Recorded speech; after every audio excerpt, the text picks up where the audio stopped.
Pada episode sebelum antara Xiaoyan bertemu dengan 3 anggota Aula Jiwa, maka episode kali ini dilanjutkan dengan pembukaan Realm Gu. 3 hari berlalu dengan cepat ketika semua orang menunggu. Kelompok Xiaoyan tidak pergi selama 3 hari ini. Lin Xiu dan yang lainnya tidak muncul di depan mereka lagi, kemungkinan karena ditegur oleh Penatua Gusun. Namun, kelompok Xiaoyan mengerti bahwa metode seperti itu tidak akan menyelesaikan masalah. Tentu saja, Xiaoyan tidak terlalu peduli dengan masalah seperti itu. Sejak orang dari Aula Jiwa yang bernama Hunya muncul, fokusnya pada dasarnya dipindahkan ke orang ini. Dari kata-kata yang dikatakan Hunya kepada Xiaoyan, Xiaoyan sadar bahwa orang ini kemungkinan memiliki beberapa status dalam klan Hun. Bagaimanapun, ia memiliki leluhur yang kuat, kemungkinan Hunya juga memiliki latar belakang yang kuat dalam klan Hun.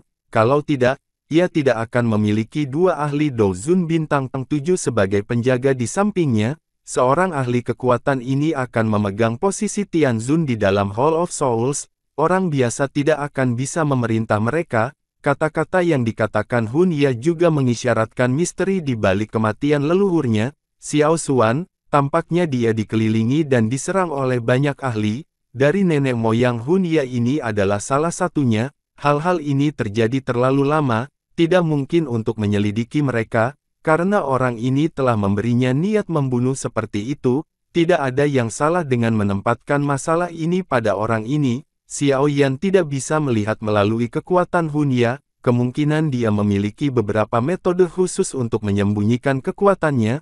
Berdasarkan dugaan Xiaoyan, Hunya pasti cukup kuat. Perasaan bahaya yang samar itu bukanlah sesuatu yang bisa diberikan orang biasa padanya. Meskipun Xiaoyan sedikit takut pada orang ini, itu tidak menghalangi niat membunuh di dalam hati Xiaoyan. Selama orang ini tetap berada di kelas Douzun, maka Xiaoyan saat ini memiliki kualifikasi untuk membuatnya merasa menyesal. Segera kota suci Gu menjadi sangat hidup ketika matahari pagi di hari ketiga turun hujan.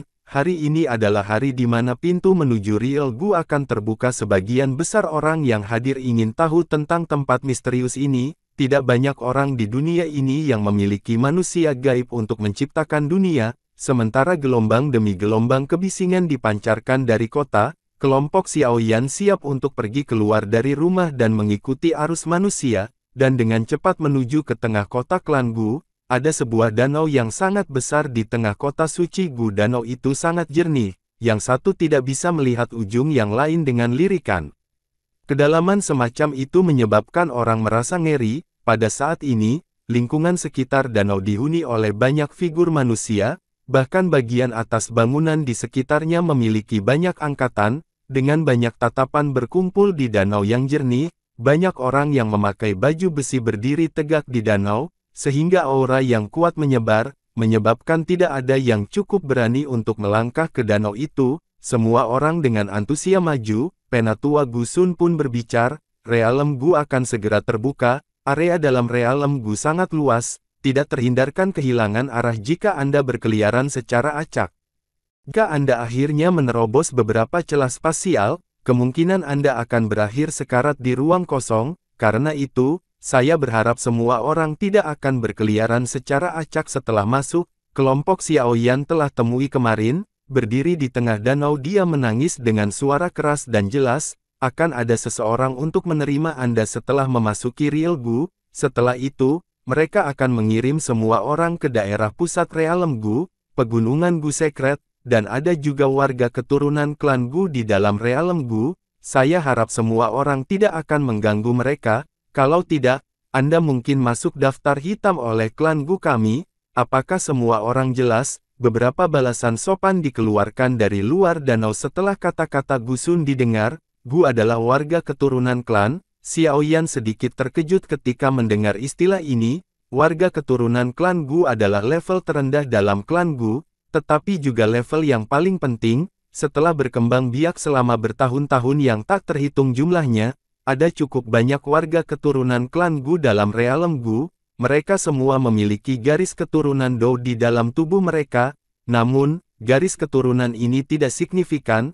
Tentu saja, beberapa kecelakaan atau variasi terjadi yang mengakibatkan kekuatan garis keturunan mereka menjadi lebih kuat. Setelah warga keturunan khusus ini ditemukan, status mereka melambung ketika mereka menjadi anggota sejati klan Gu, mereka akan menikmati kehormatan yang tiada taraf. Tian Huo Zunze tersenyum saat menjelaskan hal itu, darah baru yang tak terhitung jumlahnya, tidak heran klan Gu belum menurun seiring waktu. Xiao Yan mengangguk dengan sejumlah besar warga keturunan, tidak heran klan Gu memiliki jumlah jenius muda yang tak ada habisnya. Mereka adalah para jenius ulung yang dipilih dari 100.000 atau bahkan 1 juta orang. Tian Huo Zunze tersenyum dan mengangguk, sementara keduanya berbicara, gelombang riak tiba-tiba muncul di Danau Kerang. Semua orang merasakan fluktuasi spasi yang sangat menakutkan menyebar dari ruang di atas danau. Pilar cahaya yang sangat terang tiba-tiba muncul ketika riak spasial yang menakutkan ini telah mencapai puncaknya. Itu terhubung dengan energi kota. Suara gemuruh seperti guntur tiba-tiba dipancarkan dari ruang di atas riak ketika keduanya terhubung. Seketika ruang terpecah di depan banyak mata yang terkejut. Sesaat kemudian sebuah pintu besar yang mengarah ke kedalaman ruang tak dikenal muncul di depan banyak mata yang hadir. Pintu spasial yang mengarah ke realem Gu telah dibuka dan semuanya silakan masuk.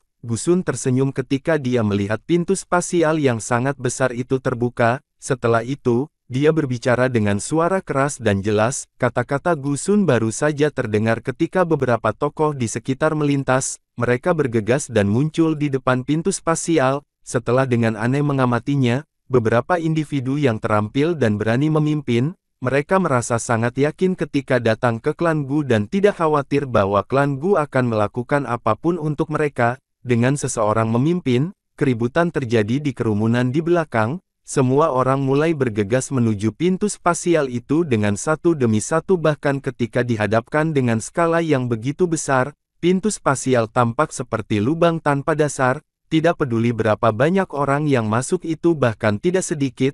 Xiao Yan tersenyum ketika dia melihat pintu sudah terbuka lalu bersuara, "Ayo bergerak." Denan dipimpin oleh Xiao Yan, bahwa tidak ada tanda-tanda yang tidak biasa pada pintu spasial ini. Dia memimpin untuk kakinya menginjak air, dan dia menuju ke pintu spasial. Dokter peri kecil dan yang lainnya mengikuti dari belakang.